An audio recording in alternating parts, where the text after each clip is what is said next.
Olá pessoal, tudo bem? Aqui no Brasil, o ano letivo geralmente começa em fevereiro, o que significa que as aulas começaram há pouquíssimos dias. Então eu resolvi compartilhar com vocês algumas dicas de como ter um ano letivo de sucesso. Vamos conferir. Como as aulas começaram há algum tempinho, vocês já devem conhecer a sua turma nova, já devem estar na sala nova, com os amigos novos. Se vocês estão aproveitando a mesma turma do ano passado, isso é muito legal. Mas se você por acaso é um aluno novo, ou numa escola nova, ou numa turma nova e não conhece ninguém, isso também é muito legal.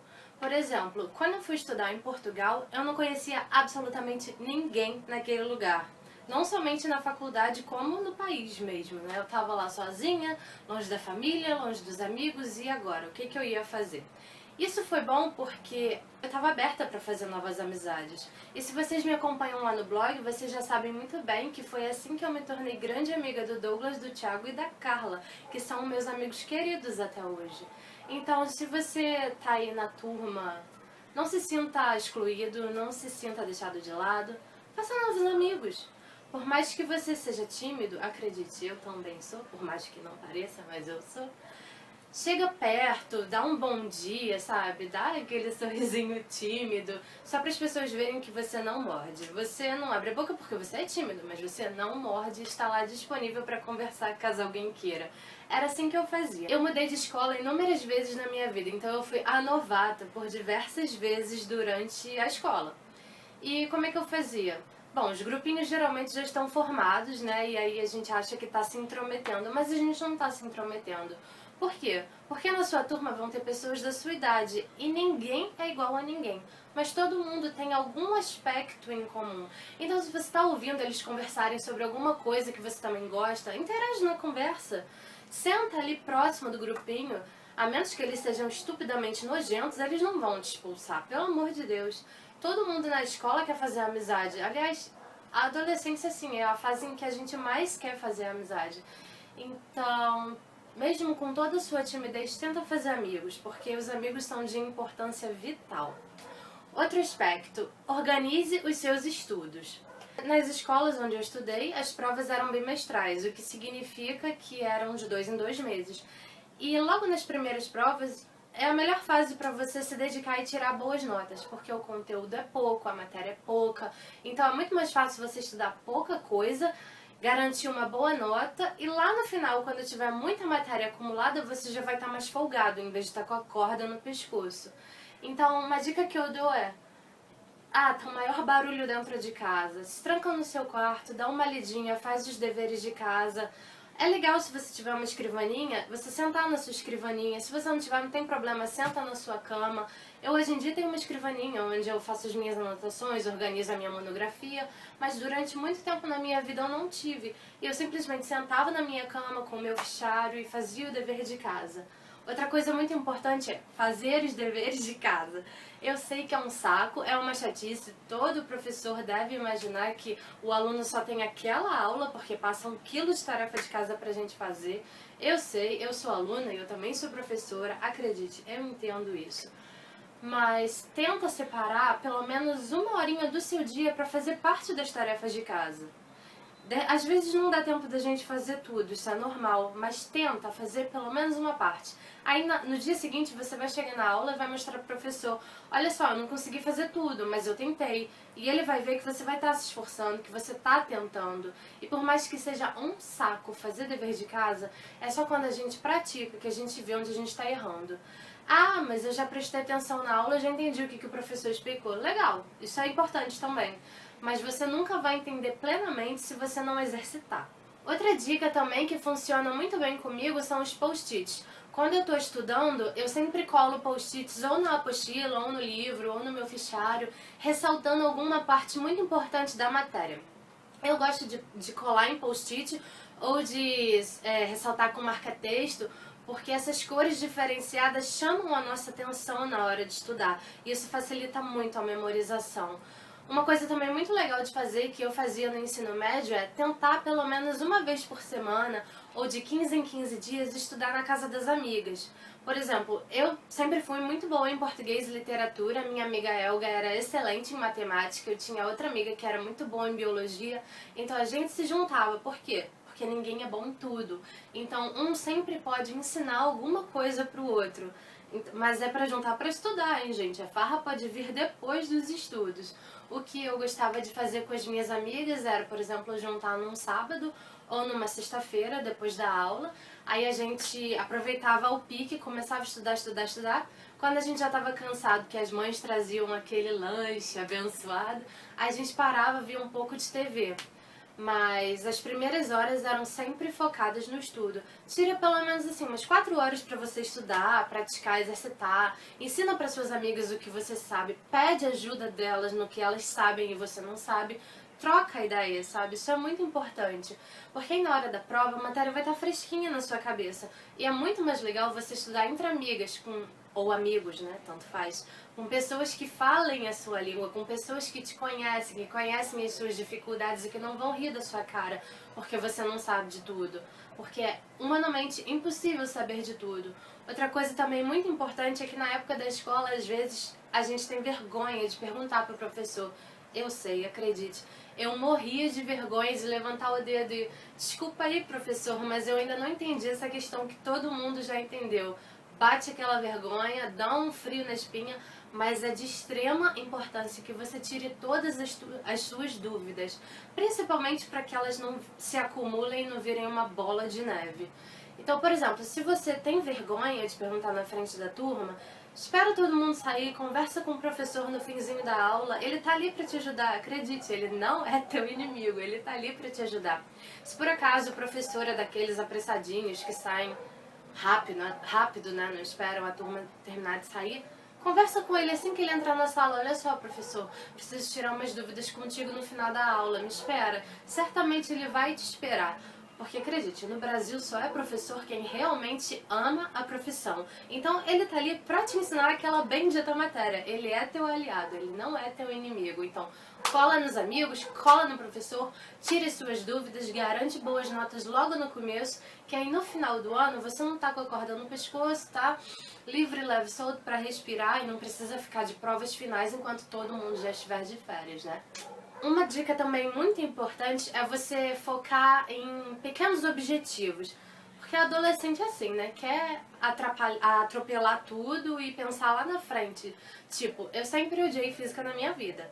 Eu entendo que física é vida, que ela está inserida no meu dia a dia. Mas eu nunca aprendi isso. Se você é físico, me desculpa. Mas enfim, na época da escola eu odiava física, não sabia pra que eu tinha que aprender aquela bodega. Mas o fato é que eu tinha que aprender, nem que fosse pra passar de ano. Então foca em pequenos objetivos. Quando a gente é jovem, a gente simplesmente joga o livro pra lá e que droga, pra que eu tenho que estudar isso se eu nunca mais vou usar isso na minha vida? Não importa se você não vai usar isso lá na frente, agora você está usando. Então foca em pequenos objetivos, que é muito mais fácil você traçar um caminho para alcançar um objetivo que está próximo de você, que é mais palpável, que é mais possível, do que você querer traçar um caminho enorme para alcançar um objetivo que está super distante. Então, de pouquinho em pouquinho, alcançando objetivos pequenos, você se prepara para alcançar um objetivo maior. E, sinceramente, fazer essas metas, esses pequenos planos, é nada mais do que botar pequenos sonhos em prática. O sonho é quando a gente idealiza, quando a gente imagina e quando a gente põe ele em prática, ele se torna um plano real. Então, de pouquinho em pouquinho você chega lá. Então, foca primeiro. Tipo, eu não quero nunca mais usar física na minha vida. O que eu preciso para que isso aconteça? Eu preciso concluir o meu ensino médio. E para concluir o meu ensino médio, eu preciso passar nesta bendita prova de física. Ou de português, ou de biologia, ou de matemática, ou de história, tanto faz. Eu tô dando o exemplo da física porque era o meu caso. Então, eu precisava estudar, aprender aquela matéria para passar naquela prova, para concluir o ensino médio, para passar no vestibular e aí sim cursar letras, que era o sonho da minha vida e que não tinha física no meio. Então, foque em pequenos objetivos, que você vai se esforçar para alcançar aquele pequeno objetivo. Depois de alcançado, você vai se esforçar para alcançar o próximo e assim por diante.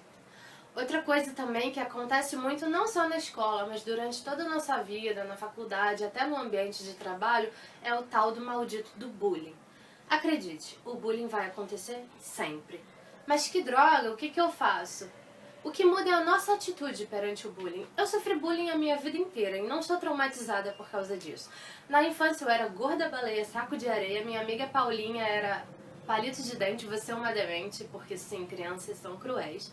Na adolescência eu era nerd, não que eu fosse um gênio. Há diferenças entre gênio e nerd. Gênio é aquele que não estuda e se dá bem. Nerd é aquele que estuda pra cacete, porque se não for assim, não consegue se dar bem. Então eu vivia com o cara nos livros, eu literalmente estudava muito, porque eu necessitava daquilo pra passar. E qual é? Eu não queria repetir, né? Acho que ninguém quer. E aí era taxada de nerd. E na faculdade eu simplesmente não sei porquê, as pessoas começaram a me repelir porque eu sou crente. Ah, ela é crente, ah, não sei o que lá, ah, não sei o que lá. As pessoas sempre vão arranjar algum motivo pra implicar com você. A única que pode mudar isso é você mesma. Então, tipo, o que eu fazia na infância? Na infância, o coleguinha lá me chamava de gorda, baleia, saco de areia, eu ficava morrendo de ódio dele, querendo socar a cara dele. Mas 5 minutos depois, o ódio passava, a gente voltava a brincar e tava tudo ok. Porque crianças são assim, elas têm um incrível poder de perdoar. Aliás, a gente já nasce sabendo perdoar e vai esquecendo ao longo da vida, né? Por isso que crianças são demais. Na adolescência, me chamavam de nerd e tinham 2 garotas na turma que resolveram infernizar o meu ensino médio. Não sei porquê. Nunca fiz nada pra elas. Juro pra vocês que eu nunca fiz nada pra elas. Mas elas resolveram que iam fazer do meu ensino médio um inferno. E elas me chamavam de nerd, me imitavam durante durante a aula. Qualquer pergunta que eu fizesse, elas repetiam. Qualquer palavra que eu fizesse, elas repetiam. Sim, mentalidade de uma criança de 2 anos. Mas enfim, elas resolveram fazer do meu ensino médio um inferno. E o que eu fazia? Eu chorava. Sim, eu não me orgulho de dizer que eu chorava. Óbvio que eu não chorava na frente delas, nem na frente da turma. Eu engolia seco, não falava nada, não respondia, fazia a classuda na frente da sala. Chegava em casa, enfiava a cara no travesseiro e... Ah, por que estão fazendo isso comigo? Ai, a adolescência foi difícil. Não foi tão ruim assim, óbvio, mas o bullying era uma merda. Perdão a palavra. E até que um belo dia, um dos garotos mais populares da sala, que era o tal do gênio, ele era meio riponga, assim, nunca prestava atenção nas aulas, mas sempre se saía muito bem nas provas, por isso que eu digo que ele era o tal do gênio. Aí ele ia pra sala, tocava violão, atrapalhava a aula, nunca levava material, mas ele era muito simpático, sabe? Muito educado com todo mundo, não destratava ninguém. Um dia, esse menino bateu a mão assim na mesa e falou: "Chega! Para com essa palhaçada! Eu tô ouvindo vocês duas encherem o saco dessa garota o ano inteiro. Já chega, para com isso, deixa a menina em paz." E tipo, eu nem lembro o nome dele, mas... eu lembro o nome delas, isso eu nunca vou esquecer. Mas sem nem saber, ele melhorou e muito a minha vida, porque depois que ele esbravejou tudo que tava entalado na garganta dele, elas me deixaram mais em paz, sabe? Pelo menos elas pararam de pegar tanto no meu pé. Ainda tinha implicânciazinha, ainda tinha aquele empurrãozinho chato e idiota na hora de sair da sala, mas pelo menos me deixavam quieta no meu canto, que era tudo que eu queria. E isso me faz lembrar que às vezes a gente vê alguém sofrendo bullying e não fala nada, porque a gente pensa: o que eu posso fazer? Quem sou eu? Eu não posso mudar nada. Mas uma palavra muda tudo. Aquele menino nem me conhecia direito, a gente só se esbarrava na sala de aula e a gente nem era amigo, assim, de verdade, sabe, próximo. Mas uma palavra dele, um basta dele, mudou o meu ano letivo. Então, uma palavra pode mudar muita coisa. Se você está vendo alguma coisa que você não concorda, fala. Você não precisa esbravejar, não precisa bater em ninguém. Só expõe a sua opinião, porque você pode estar ajudando alguém. Assim, eu não gosto de me meter na vida alheia, mas se é uma coisa que tá prejudicando, eu vou lá e falo, assim como aquele garoto fez comigo. E eu acho importante a gente tomar uma atitude, muito melhor do que ficar calado. E durante a faculdade, um tal de um garoto... Foi a primeira vez que um garoto implicou comigo, geralmente eram meninas, mas enfim. Um tal de um garoto surgido, sabe lá Deus de onde, resolveu que tinha o direito de me esculachar porque eu acredito em Deus, como se isso fosse problema da vida dele e não da minha. Acredito sim, tenho fé sim, o problema é meu, a vida é minha, sou muito feliz assim. Mas ele achou que ele tinha o direito de me esculachar no hall da faculdade por causa disso. Ele simplesmente me travou assim no hall da faculdade e começou a falar um monte de besteira, um monte de asneira, dizendo que eu era burra por acreditar numa vã filosofia e tal, enfim. Palavras que eu não preciso reproduzir. E aí o que eu fiz? Fiquei quieta. Mas presta atenção, eu não fiquei quieta porque eu tava travada com medo dele, não. O extremo oposto. Dessa vez eu fiquei quieta porque eu tinha plena consciência de que eu não era burra, de que eu não era uma idiota, uma ignorante, de que eu não era nada daquilo que ele tava me dizendo que eu era. Então aquilo não me abalou. Aquelas palavras não me abalaram, porque eu já estava mais amadurecida, eu já tinha plena consciência de que eu valho muito, sabe? Você vale muito. Você que está sofrendo bullying, você tem o seu valor. Então, não ouça essas palavras, não tome para si, não guarde, não absorva. Só você pode definir o que é importante para sua vida. Aquelas palavras não eram importantes para mim. Então, como ele estava cheio de raiva acumulada, sei lá por quê, eu deixei ele esbravejar tudo que ele queria. E aí, quando ele acabou, eu falei: acabou? Soltou tudo? Tá satisfeito? Aí ele começou a... Pra vocês terem noção do quanto ele literalmente cuspiu as palavras na minha cara. Não deu uma semana, eu juro pra vocês, não deu uma semana, ele veio me pedir desculpa, disse que realmente estava alterado, não sabe por que se incomodou tanto com a minha vida, mas que admitiu o próprio erro. E a partir daquele dia a gente passou a ser colega, não fomos amicíssimos, íntimos, mas nos tratávamos com respeito, dividíamos material, dávamos bom dia, conversávamos no elevador, sabe, uma convivência pacífica. E já que o mundo tá tão sem amor, os amigos estão cada vez mais escassos, vamos, pelo amor de Deus, pelo menos, manter o respeito. Então, se você tá numa situação parecida com a minha, ou até pior, tá em bullies muito mais agressivos do que esse, não liga. Sinceramente, a pessoa que tá perdendo tempo fazendo bullying é porque ela tá gastando muito do tempo dela prestando atenção em você.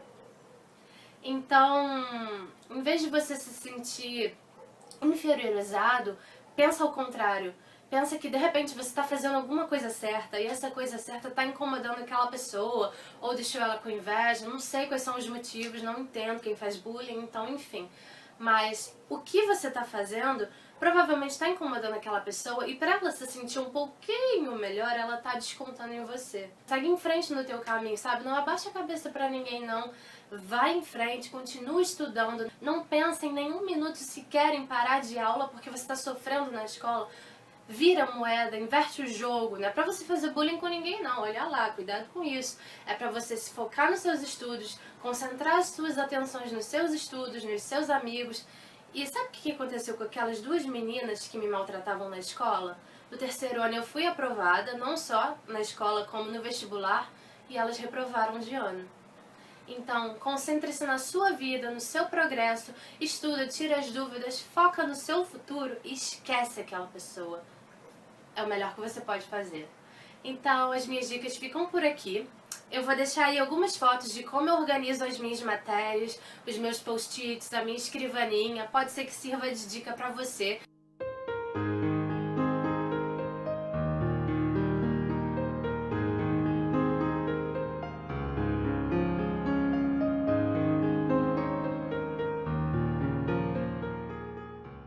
Se você tiver alguma dica legal, compartilha comigo aqui nos comentários, eu vou adorar saber o que você faz, que te ajuda nos estudos, que te ajuda nos seus projetos.